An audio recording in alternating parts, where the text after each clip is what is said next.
Sup shredders, my name is Logan aka Spiderhands and welcome to an SP Reviews where today we have ourselves a track from an act named Chris Poulson titled Gone Without a Trace. And if we switch over to here, we have ourselves a track on the screen, and full disclosure, I have reviewed some of Chris Poulson's music before, but today we got a new track, their latest one from them. Let's go.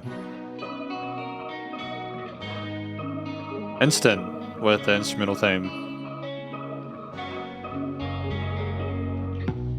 The candle burns in my eyes now, you're not here to go and not say goodbye.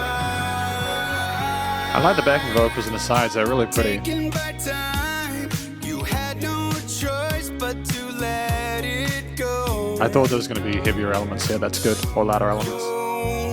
I mean, there's a sense of angst to his vocal performance here, a little bit of vocal fry there, a bit of desperation that I think mirrors what we're talking about both in the description of the YouTube video and within the song.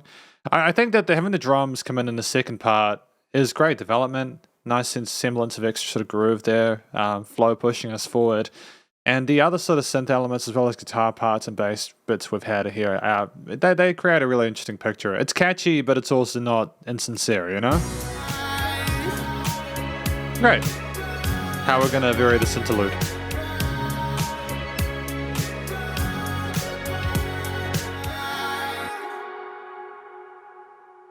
And this is the conclusion of my review of this track by an act named Chris Poulson titled Gone Without a Trace. What do I think this track is about? It's tricky because I'm getting two different stories here. Like, I'm looking at the video and I'm listening to the track. From the song, it could easily be simply, you know, at face value, talking about like the dreams are gone, etc., wondering where the person is gone, why didn't you say goodbye? You could assume it's just about a person who just up and left your life, right? It's someone who just like, maybe they were really important to you and you welcome them back with open arms, etc., but they're just gone, you know, and they're not, presumably they're not coming back. So that's the first kind of story I got from it. But then the second one from the video is that they lost themselves and they were waiting for themselves to get themselves back, to get their own mind back, their own life back, etc. And I think just with him taking off the mask and seeing himself, if that makes sense, he's afraid of parts of himself. And inevitably, he has to come to terms with that and figure out that, you know, he is who he is, and that's what it is.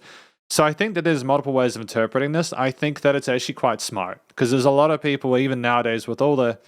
Because apparently May is Mental Health Awareness Month, which I think is beautiful. I think it's fantastic we have that. It's really important for people to be aware about, like, you know, how important it is to take care of your mental health, to treat others who are having issues with respect, care, and dignity.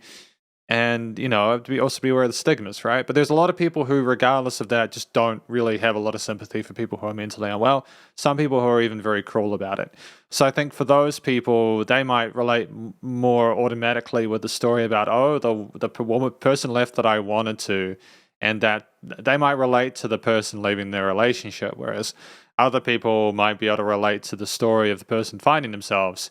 It's open-ended in a sense, I think, because you've got the video doing one thing and the song doing the other. I think that's beautiful. I think that's great. Really smart songwriting and lyricism there, as well as the audiovisual experience as a whole. I think is really cool. The singings, the vocals sound really authentic, like he has been going through any of those situations I described, and it's a believable performance, and I'm happy with it.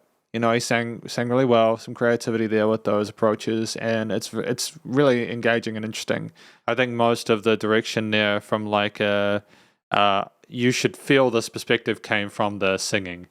And I think that it sounded pretty. That's what the theme sounded like to me. I'm not sure if it necessarily helped the way they were trying to describe the track, but maybe it did through being a little more neutral. But anyways, my my review of Chris Poulson's track Gone Without a Trace. Hopefully you enjoyed it. If you did, please go show us some love via their various social medias and their YouTube page, and stay cool and stay safe. And please remember to support your local musicians and artists at this point in time, as they help more than ever through the crazy stuff going on in the world. And I'll catch you in the next review. Spiderhands out.